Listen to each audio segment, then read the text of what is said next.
يا أيها الذين آمنوا لا تقولوا راعنا وقولوا انظرنا واسمعوا وللكافرين عذاب أليم۔ اے ایمان والو، تم نبی صلی اللہ علیہ وآلہ وسلم کو رائنا نہ کہا کرو بلکہ انظرنا کہو، یعنی ہماری طرف دیکھیے اور سنتے رہا کرو، اور کافروں کے لیے دردناک عذاب ہے۔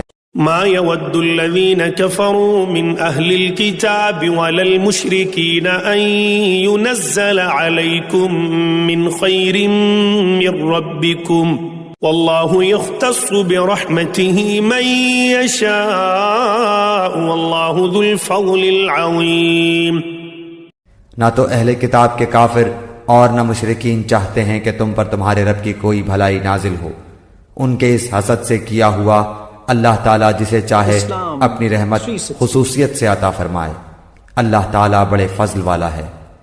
ما ننسخ من آية أو ننسها نأت بخير منها أو مثلها ألم تعلم أن الله على كل شيء قدير۔ جس آیت کو ہم منسوخ کر دیں یا بھلا دیں اس سے بہتر یا اس جیسی اور لاتے ہیں، کیا تو نہیں جانتا کہ اللہ تعالیٰ ہر چیز پر قادر ہے۔